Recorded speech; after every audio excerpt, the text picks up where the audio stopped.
Hello friends, कैसे हैं आप। तो लास्ट वीडियो में हमने देखा जीपी, तो आज हम स्टार्ट करेंगे सम ऑफ जीपी और सम ऑफ इनफाइनाइट जीपी। तो चलिए स्टार्ट करते हैं। सबसे पहले हम देखेंगे सम ऑफ जीपी। किस जीपी का सम क्या है।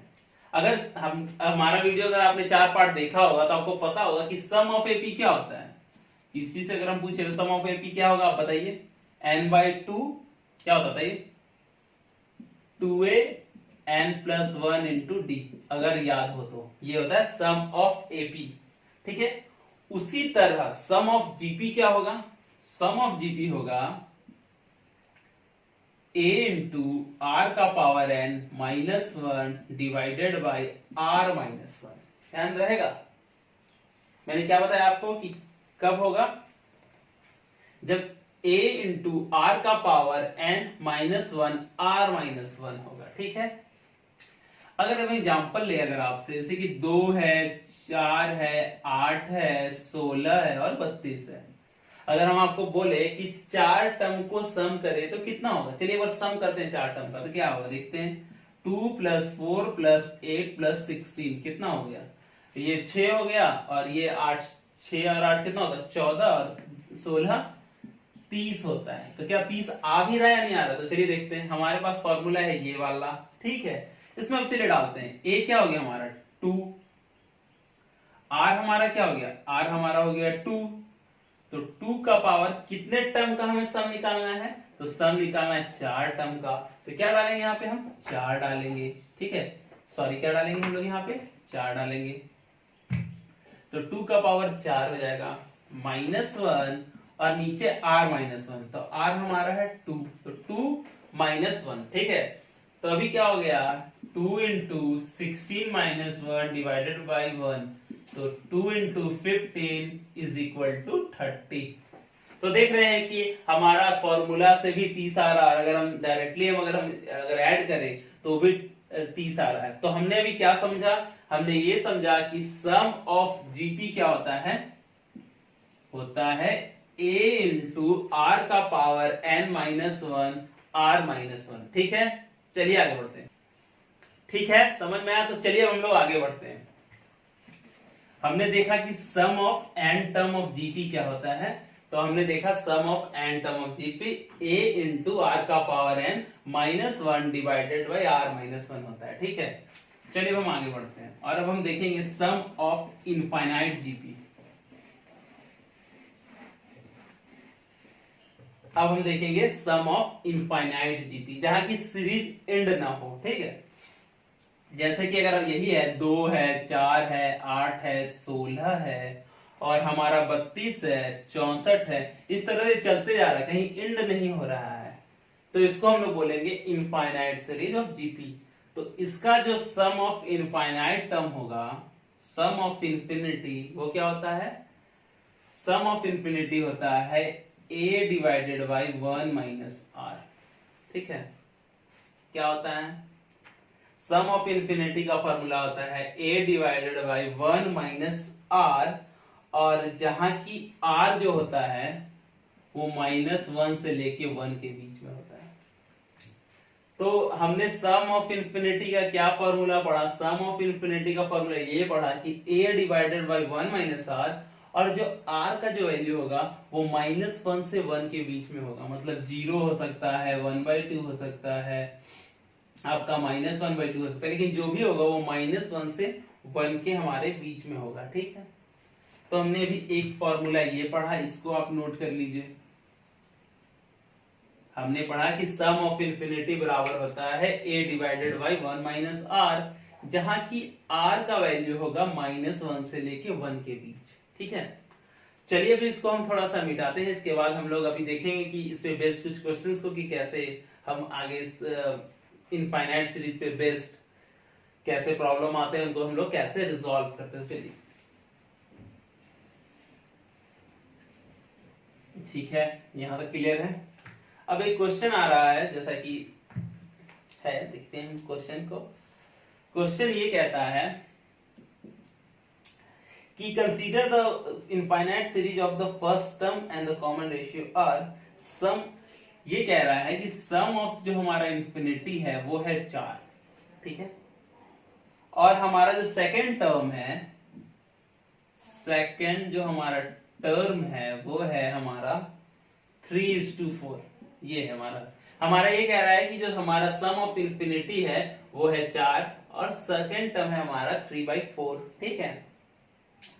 तो हमसे पूछा जा रहा है कि इनमें से दिए 4 ऑप्शन में कौन सा ऑप्शन सही है। तो पहला a = 4/7, ठीक है, r = 3/7 और b में हमारा दिया है r = है हमारा 2 और r = है 3/8। c में है हमारा a = 3/2 और r = 1/2, ठीक है। और जो हमारा d है वो d में दिया हुआ, जो d ऑप्शन है उसमें दिया है a = 3 और r = 1/4, ठीक है। चलिए एक बार हम क्वेश्चन को आपको फिर से समझाते हैं, फिर आगे इसका हम लोग सॉल्यूशन में बढ़ेंगे।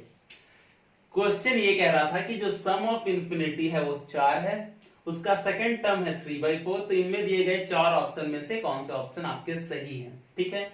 अभी जैसा कि हमने पढ़ा था कि सम ऑफ इंफिनिटी का क्या होता है, हमारा फॉर्मूला a / 1 - r, यही हमने पढ़ा था, अभी क्लियर है। तो हमारा क्या दिया हुआ है, a / 1 - r = 4 दिया हुआ है, एक क्वेश्चन में यही दिया हुआ है। अगला कहता है कि सेकंड टर्म जो है तुम्हारा 3/4 है, तो सेकंड टर्म क्या हो गया, ar = क्या हो गया 3/4, यही होगा। यहां तक तो कोई कंफ्यूजन नहीं है, ठीक है। तो हमने देखा यहाँ a/1/r = 4 है और ar = हमारा दिया हुआ है 3/4। तो अगर हम यहां से a निकाल ले तो क्या आएगा, a = 4 × 1/r, यही आएगा, ये आएगा। इसको यहाँ पुट करते हैं, चलिए इसको अगर हम यहाँ पुट करें तो क्या आएगा, ये कितना 4 1 - r × r = हो जाएगा 3/4, ठीक है। अगर अब हम यहां से r का वैल्यू सॉल्व करते हैं तो r का वैल्यू निकल के आता है हमारा 1/4 और एक आता है 3/4, ठीक है। अगर यहां से हम सॉल्व किए तो r का वैल्यू एक आता है 1/4, एक आता है 3/4। तो चलिए पहले हम 1/4 लेके देखते हैं a का वैल्यू क्या आता है। तो जब हमने r = 1/4 लिया तो हम चलिए इसमें रख लेते हैं, तो क्या दिया है ar = 3/4। अब हमने रखा r = 1/4 = 3/4। अब इससे सॉल्व किया तो हमारा आ रहा है a = 3, क्योंकि ये और ये कट जाएगा। तो इस हिसाब से हमारा ये ऑप्शन सही होता है। और ये क्वेश्चन आया हुआ था IIT 2000 में। तो हमने कैसे समझा इस क्वेश्चन को एक बार ब्रीफ करते हैं। हमारा दिया था सम ऑफ इनफाइनाइट टर्म = 4 है, सेकंड टर्म 3/4 दिया था। तो सम ऑफ इनफाइनाइट टर्म का हमको फॉर्मूला पता है कि a/1/r होता है, उसको हमने यहां रखा कि a/1/r = 4 है, सेकंड टर्म ar होगा = 3/4 है। a हमने यहां से निकाल लिया और यहां पे a डाल दिया, इसके हिसाब से हमने r का वैल्यू निकाला। अब r का वैल्यू क्योंकि यहाँ पे हमने देख रहे थे कि 1/4 वाला आ रहा है, 3/4 वाला कोई r में ऑप्शन था ही नहीं। तो ऐसे तो हम अगर डायरेक्ट एग्जाम में मारना रहेगा तो यहीं पे रुक जाएंगे, क्यों, क्योंकि r का वैल्यू हमने निकाला तो हमें आ रहा 1/4 और 3/4, ठीक है। अब हम देख रहे हैं कि r का वैल्यू एक में 1/4 आ रहा है, 3/4 तो किसी में नहीं आ रहा है, तो हम डायरेक्ट यहां मारेंगे, आंसर निकल जाएगा, a नहीं निकालेंगे, समय बचाएंगे। लेकिन चलिए जब आपको सिखा रहे हैं तो हम सपोज ले लिया r = 1/4, तो इस ऑप्शन में हमने डाल दिया। अब यहाँ पे r की जगह 1/4 डाला तो = हमारा 3 आ गया। क्लियर है, चलिए आगे बढ़ते। तो चलिए फिर हम लोग आगे बढ़ते हैं, अगला क्वेश्चन देखते हैं। अगला क्वेश्चन हमारा ये कह रहा है कि आप मान लीजिए हमारा if a is greater than 0, a क्या है, 0 से बड़ा है, ये हमारा क्वेश्चन दिया था, ठीक है। अगला क्वेश्चन ये कहता है, तो भाई तुम ये बताओ, देन a = 1 से लेकर, सॉरी a नहीं है, n है, n = 1 से लेकर इनफाइनाइट तक तुम्हें जोड़ना है a+1 का पावर n, तो ये इक्वल टू क्या होगा, ये इक्वल टू पूछ रहे क्या होगा। पहले ऑप्शन लिखते हैं फिर आपको हम समझाते हैं, ठीक है। और हमारा ऑप्शन है यहाँ पे ए क्या दिया हुआ है, a+1 divided by 2a+1 a-1 2a+1 और a, ये दिया हुआ हमारा 4 ऑप्शन। ठीक है, तो चलिए अभी के लिए समझते हैं हमने क्या कहा था कि अगर हम लेके चलते हैं a इज ग्रेटर देन 0 हमारा दिया हुआ है क्वेश्चन में, तो इसका क्या आंसर होगा ये पूछ रहा है। 4 दिए गए ऑप्शन उसके। ठीक है, तो अगर हम चले n का वैल्यू कहां से लेना, 1 से स्टार्ट करना लेना, तो पहले क्या हो जाएगा a, इसके जगह रखा हमने 1, फिर प्लस समेशन, इसका मतलब होता है प्लस समेशन, इसका मतलब क्या होता है प्लस। अगर हम 1 मिनट, जिसको बिल्कुल भी नहीं आता बेस उसके लिए थोड़ा सा है, अब समझ लीजिए अगर समेशन पूछा कि i = 1 से लेकर 5 तक, ठीक है, और i, तो इसका क्या मतलब होता है, इसका मतलब होता है एक बार 1 डालो, फिर 2 डालो, फिर 3 डालो, फिर 4 डालो, फिर 5 डालो, कब तक डालो, यहां से लेकर यहां तक। स्टार्ट कहां से करना है, 1 से, एंड कहां करना है, 5 तक, और इसका मतलब होता है प्लस करते रहो, तो 1 2 3 4 5 क्या होता है, इसका मतलब क्या हो गया, समेशन कहां से, पहले से स्टार्ट करना है, कहां खत्म करना है, 5 तक खत्म करना है, सबको जोड़ देना है, जो भी आएगा आंसर आएगा। आई थिंक इसका आंसर 20 आता है। ठीक है, अगर नहीं आता है तो फिर चलिए ठीक है आगे बढ़ते हैं हम लोग फिलहाल। तो इसका मतलब हो गया समेशन, तो पहले n का जगह क्या डालेंगे 1, तो a+1 का पावर हो गया 1। क्लियर है, अगली बार हम क्या डालेंगे, डालेंगे 2, अगली बार क्या डालेंगे, डालेंगे 3, कहां तक डालेंगे, कोई एंडिंग ही नहीं है, इनफाइनाइट है। अगर ये 5 तक रहता तो 5 में रुक जाते, 10 तक रहता तो 10 में रुकते, लेकिन इनफाइनाइट है तो हमको पता नहीं कहां खत्म होगा, इनफाइनाइट है। अब अगर हम इसको गौर से देखें तो ये हो गया जीपी, जहां पे अगर आपका फर्स्ट टर्म क्या हो गया, फर्स्ट टर्म जिसको हम लोग कहते हैं ए, वो क्या हो गया, ये वाला चीज, मतलब a+a+1, यही हो गया पहला टर्म, क्योंकि यहां से स्टार्ट हो रहा है। आर कैसे निकालते हैं हम, आर निकालते इसको इससे डिवाइड कर देंगे तो आर निकल जाएगा, तो इसके पास 1 है, इसके पास 2 है, तो इसको इससे डिवाइड करेंगे तो 1 तो घट जाएगा, बचेगा 1, तो उसको अगर इससे डिवाइड करेंगे तो बचेगा ये, इसके पास 2 है, इसके पास 1 है, इससे इसको डिवाइड करेंगे तो बचेगा ये। अब हमको पता है कि सम ऑफ इंफिनिटी का फॉर्मूला हमने भी पढ़ा है, a डिवाइडेड बाई 1 - r, यही हमने पढ़ा है। a हमारा क्या हो गया, a हमारा हो गया a+a+1, यही हो गया। r भी हमारा वही है, तो 1 - a/a+1 वही है। अगर अब हम एलसीएम लेते हैं और बराबर करते हैं तो a/a+1 हो गया, ये a+1 ऊपर चला जाएगा तो a+1 हो गया। ठीक है, अब यहां एलसीएम अगर हम लें तो क्या आएगा, a+1 - a, तो ये कट जाएगा, ये कट जाएगा, तो आंसर आएगा a। तो आंसर आ गया हमारा डी। कैसे हमने समझा, इसका मतलब होता है समेशन, पहले बार रखेंगे 1 2 3, कहां तक जाएंगे, इनफाइनाइट तक। अब ये जीपी हो गया जिसका पहला टर्म ये है, आर हो जाएगा ये, तो हम इस फॉर्मूले में डाल दिए, डाल के आ गया आंसर ए। समझ में आया, चलिए आगे बढ़ते, फिर हम लोग आगे बढ़ते हैं, देखते हैं अगला क्वेश्चन। अगला क्वेश्चन है वो function, relation and function concept से जुड़ा हुआ है। तो अभी के लिए आप मान के चलिए कोई एक फंक्शन है fx, बाकी जब हम लोग फंक्शन पढ़ेंगे तो अच्छे तरीके से इसको पढ़ेंगे। कोई एक fx एक फंक्शन है, इज अ फंक्शन, क्या है ये, fx इज अ फंक्शन है। ठीक है, कौन सा फंक्शन है, जो कि सेटिस्फाई करता है इस रिलेशन को, fx + y = fx * fy। ये कोई फंक्शन है जो कि इस रिलेशन को सेटिस्फाई करता है। ठीक है, जहां की हमारा दिया हुआ है f1 = 3। ठीक है, तो हमसे ये पूछा जा रहा है, तुम ये बताओ कि सम ऑफ x = 1 से लेकर n तक fx = अगर 20 दिया हुआ है, 120 दिया है, तो n का क्या वैल्यू होगा, ये क्वेश्चन है। और हमारे पास जो ऑप्शन दिए गए हैं वो है 4, बी में है 5, सी में है हमारा 6 और डी में है हमारा नॉन ऑफ दीज।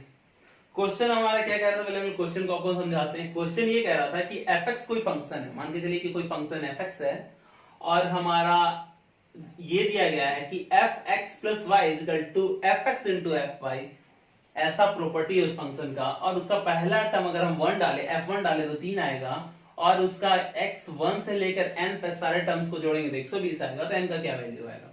क्वेश्चन देख रहे हैं काफी टिपिकल है, लेकिन अगर हम बनाएंगे तो काफी सरल तरीके से और अच्छे तरीके से हो जाता है। ठीक है, तो अभी के लिए जब हम आपको फंक्शन पढ़ाएंगे तो अच्छे से बताएंगे। अभी के लिए आप मान के चलिए कोई, अभी हम इसका एक क्वेश्चन अभी रफ कर रहे हैं, अगर आपको जरूरत होगा तो बताइएगा। ठीक है, तो अभी के लिए हम बता रहे, जबकि फंक्शन जब हम पढ़ेंगे तो अच्छे से बताएंगे। अभी के लिए आप मान के चलिए कि fx plus Y is equal to, अगर fy और fx ऐसा एक्सप्रेशन है तो फंक्शन कैसे निकलता है? फंक्शन निकलता है f1 का पावर x। इसको आप याद रखिए, ये एज ए फॉर्मूला याद रखिए। ये वाला चीज मैंने आपको क्या बताया कि fx plus Y is equal to, अगर fx इंटू y है तो fx का जो फॉर्मूला बनेगा वो f1 का पावर x बनेगा। इतना याद रखना है, fx इज इक्वल टू बनेगा f1 का पावर x। अगर आप क्वेश्चन को देखिएगा तो f1 इज इक्वल टू दिया हुआ है हमारे पास 3, तो हमारा fx क्या बन गया? fx बन गया 3 का पावर x। क्लियर है? ये फॉर्मूला है। अगर fx plus Y is equal to fx into fy होगा तो fx is equal to f1 का पावर x होगा, मतलब fx इज इक्वल टू 3 का पावर x होगा। ठीक है, कैसे होगा, क्या होगा, ये वाला चीज हम पढ़ेंगे जब हम रिलेशन एंड फंक्शन में पढ़ेंगे। वहां भी हम आपको बताएंगे फॉर्मूला है तो वो बना कैसे ये फॉर्मूला, वो हम आपको सिखाएंगे वहां पर। लेकिन अभी के लिए आप याद रखिए कि fx is equal to f1 का पावर x हो जाएगा। ठीक है, तो fx इज इक्वल टू हमने लिखा 3 का पावर x, चूंकि हमारा f1 इज इक्वल टू 3 दिया हुआ था। ठीक है, चलिए हम लोग आगे बढ़ते हैं। एक हमारा ये दिया है कि summation of n equal to 1 से लेकर n तक 120 है। मतलब क्या है कि 3 का पावर 1, 3 का पावर 2, 3 का पावर 3 इज इक्वल, ऐसे करते करते 3 का पावर n इक्वल टू दिया है 120, तो n का वैल्यू हमें बताना है। ठीक है, हमने पढ़ा था कि जीपी में सम का क्या फॉर्मूला होता है? a इंटू आर का power n minus 1 divided by R minus 1, यही पढ़ा था हमने। तो a इक्वल टू हमारा क्या हो गया? 3। r इक्वल टू क्या हो गया? अगर 9 को हम 3 से डिवाइड करेंगे तो 3 ही आएगा, तो r इक्वल टू भी 3 हो गया।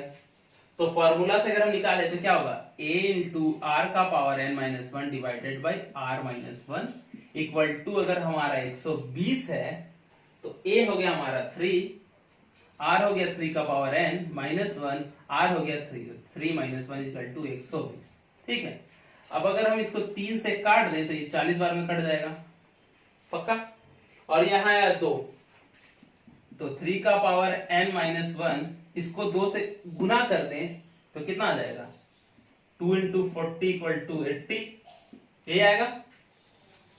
अब हमारा 3 का पावर n इक्वल टू हो जाएगा 81, तो n इक्वल टू हो जाएगा हमारा 4। समझ में आया कैसे करना है? चलिए, अगर नहीं समझ में आया तो हम एक बार कोशिश करते हैं आपको समझाने का। हम ये बताए थे कि fx plus Y equal to fx into fy होगा, तो fx का जो फाइनल आउटकम आएगा वो आएगा f1 का पावर x। तो अगर हमारा f1 इक्वल टू 3 दिया हुआ है तो fx इक्वल टू हो जाएगा 3 का पावर x। ठीक है, अब हमें ये दिया हुआ था कि n इक्वल टू 1 से लेकर n तक 120 है, तो एक बार 1 डाले, एक बार 2 डाले, एक बार 3 डाले, कहां तक डालेंगे? n तक डालेंगे। इक्वल टू कितना आता है? 120। सम का फॉर्मूला हमने यहां पढ़ा था a इंटू आर का power n minus 1 r minus 1, तो a हो गया 3, r हो गया, अगर इसको इसमें डिवाइड करें तो 3 आएगा, इसको इसमें हमने डाल दिया तो n इक्वल टू आ गया 4। कोई दिक्कत हो आप बताइए हमें, हम कोशिश करेंगे आपको समझाने का। चलिए फिर हम लोग आगे बढ़ते हैं। चलिए आगे बढ़ते हैं। जो अगला जो हमारा क्वेश्चन है वो है IIT 2014 का, IIT 2004 में आया हुआ क्वेश्चन है। क्वेश्चन ये कहता है कि एक दिया हुआ हमारे पास इनफाइनाइट जीपी, क्या दिया हुआ है? हमारे पास दिया हुआ है इनफाइनाइट जीपी। एक हमारे पास इनफाइनाइट जीपी दिया हुआ है, उसमें ये कहा जा रहा है कि जो हमारा पहला टर्म है वो है हमारा x, और जो हमारा सम ऑफ इंफिनिटी है वो है हमारा 5। तो x का क्या वैल्यू होगा? x कहां से कहां लाइज करेगा? ठीक है, उसके लिए जो हमें ऑप्शन दिया है, पहला ऑप्शन दिया है x इज लेस देन -10, दूसरा ऑप्शन है -10 से लेकर 10 तक, तीसरा ऑप्शन है 0 से लेकर 10 तक, और चौथा ऑप्शन है नन ऑफ दीज। तो अभी सबसे पहले हम समझे कि क्वेश्चन क्या क्या रहा है। तो क्वेश्चन ये कह रहा है कि एक हमारे पास इनफाइनाइट जीपी दिया हुआ है जिसका पहला टर्म x है और सम ऑफ इन्फिनिटी 5 है, तो x का क्या वैल्यू होगा, हमें ये पूछा जा रहा है। तो हमारे पास ये दिए गए 4 ऑप्शन है। अब हम समझते हैं कि कैसे इसको सॉल्व करेंगे। सॉल्व करने से पहले अगर हम जब वीडियो स्टार्ट किए थे तब हम आपको बताए थे कि सम ऑफ इन्फिनिटी का जो फॉर्मूला होता है वो होता है a डिवाइडेड बाई 1/r। यही होता है, ये तो याद है। लेकिन इसके साथ हमने एक कंडीशन पढ़ा था। कंडीशन ये कहता है कि जहां की r का वैल्यू -1 से 1 के बीच लाइज करता है। ठीक है, ये हमने पढ़ा था। ठीक है, अब हम समझते हैं कि फॉर्मूले से कि s इंफिनिटी बराबर a बाई 1/r है और ये हमारे पास कितना दिया है, दिया गया है 5। a क्या है, a हमारा दिया गया है, फर्स्ट टर्म है हमारा x, तो हम यहां पे लिख देंगे x 1/r इक्वल टू 5। तो अगर हम इसको अगर हम देखें तो क्या हो जाएगा, 1 माइनस आर को हम इस तरफ ले जाएंगे तो x/5 हो जाएगा और r यहां से निकालेंगे तो 1/x माइनस 5 ही आएगा। ठीक है, r और निकाले तो 1/x/5 आया। क्या आया, इसको हम ध्यान यहां समझते हैं। r इक्वल टू आया 1 माइनस x/5। कैसे आया, तो s इंफिनिटी बराबर a by 1/r equal to 5 आया था, तो a के जगह x रख दिया, r के जगह r ही रखा, तो r यहां से निकाले तो 1/x/1 माइनस x/5 आया। ठीक है, तो चलिए हम लोग आगे बढ़ते हैं, इसको भी मिटाते हैं। तो हमारा क्या आया, r बराबर आया था 1/x/5। ठीक है, और r हमारा कहां से कहां वेरी करता है, 1 से लेके -1 के बीच वेरी करता है। तो ये जो पूरा जो हमारा चीज है वो -1 और 1 के बीच में वेरी करेगा। ठीक है, चलिए इस 1 को यहां लाते हैं, इस 1 को इस तरफ भी ले जाते हैं। तो इस 1 को अगर हम यहां लाएं तो क्या आएगा, -1 और यहां आएगा -x/5 और इसको अगर इधर ले जाएंगे तो क्या होगा 1 -1। ठीक है, ये 1 को इस तरफ लाया तो -1 आ गया, ये 1 को इस तरफ ले गया तो माइनस आ गया। ठीक है, ये वाला चीज, इसको यहां लाए तो ये आया, इसको यहां ले गए तो ये आया। ठीक है, बाकी इनइक्वालिटी जब हम लोग पढ़ेंगे तो अच्छे से पढ़ेंगे, लेकिन अभी के लिए समझिए। तो ये क्या हो जाएगा 0, ये -x/5 और ये हो गया -2। अब दोनों को गुना कर देते इधर और इधर। ठीक है, तो ये हो गया -10 is less than -x is less than 0। ठीक है, ये समझ में आया था। तो अभी जब हम x को माइनस से गुना करेंगे तो ये वाला साइन चेंज हो जाता है, इनइक्वालिटी में पढ़ाएंगे। नोट्स के तौर पे आप अभी सॉल्व कीजिए कि अगर माइनस से अगर हम इनइक्वालिटी को मल्टीप्लाई करते हैं तो जैसे कि x लेस देन -5 हुआ और माइनस से अगर हम मल्टीप्लाई करें तो x इज ग्रेटर देन 5 हो जाएगा। ठीक है, समझ में आया। तो अगर हम हमारा दिया है -x इज ग्रेटर देन 6 और इसको अगर हम माइनस से इनटू करें तो x इज लेस देन -6 हो जाएगा। ठीक है, तो माइनस से गुना करने पे साइन रिवर्ट हो जाता है। तो यहाँ पे अगर हम x को माइनस से गुना करें तो क्या हो जाएगा, ये भी रिवर्ट हो जाएगा और ये इस तरफ है तो इस तरफ हो जाएगा, तो ये ऐसा हो जाएगा। मतलब क्या होगा, x 0 से 10 के बीच लाइज कर रहा है, तो आंसर आएगा हमारा C।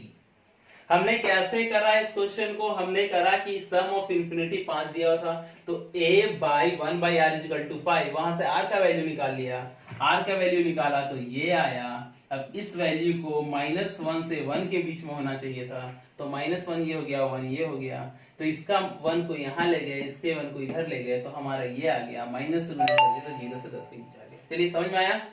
चलिए आगे बढ़ते हैं। चलिए अगले क्वेश्चन को देखते हैं। अगला क्वेश्चन हमारे पास ये कह रहा है, कोई 8 है, 8 का पावर है 1 plus cos x plus cos equal to 4 का पावर 3 है, ये हमें दिया हुआ है। ठीक है, तो x का वैल्यू क्या होगा, ये हमसे पूछ रहे हैं x का वैल्यू क्या होगा। और जो हमारे पास आंसर दिए हुए है जो ऑप्शन में वो है π/3, एक दिया है π/3 और -2π/3। ठीक है, एक हमें दिया है -π/3 और 2π/3 और एक π/3 दिया है और एक 2π/3 दिया है, ये दिया हुआ आंसर। तो अभी हम समझते हैं कैसे होगा, तो चलिए अभी तक समझते हैं। अब हम समझ रहे ये हमारा क्या है, जीपी है, ये वाला देखिए, ये जीपी है जिसमें कि हमारा पहला टर्म हो गया 1 और r क्या हो गया, किसी को किसी से डिवाइड कीजिएगा, देखिए cos x हो जाएगा। अगर इसको इससे डिवाइड कर रहे हैं तो r आएगा हमारा cos x। अगर इसको इससे डिवाइड करेंगे तो भी cos x आएगा, तो r हमारा हो गया cos x। तो हमारा क्या हो जाएगा, जीपी का फॉर्मूला 8 का पावर a हो गया 1 माइनस 1 बाई कॉस एक्स, यही होगा। ठीक है, हमने यही पढ़ा तो हमारा यही होगा। समझ में आया? मॉड है तो मॉड लगा दिया। हमने क्या समझा, a इक्वल टू 1 है, r इक्वल टू हमारा cos x है। देखिए अगर इसको इससे निकालेंगे, कहीं निकालेंगे तो r equal to cos x जाएगा। तो इसके हिसाब से जीपी का क्या फॉर्मूला होगा, 1 बाई 1 माइनस r ये होगा, इज इक्वल टू दिया हुआ है 4/3। तो ये कितना होता है, 64 होता है। तो 8 बाई 1 प्लस cos x ये होता है 64। 64 को क्या लिख सकते हैं, 8 का स्क्वायर भी लिख सकते हैं। तो हमारा आ जाएगा, सॉरी ये माइनस में है, 1 by 1 minus cos x equal to 2। तो 1 by 1 cos x equal to हो जाएगा हमारा 1/2, और इसके बाद अगर हम निकाले तो cos x इक्वल टू आ जाएगा हमारा 1/2। तो x cos 1/2 कहाँ होता है, एक cos 1/2 होता है 60 पे, एक होता है 120 पे। तो आंसर होगा ये।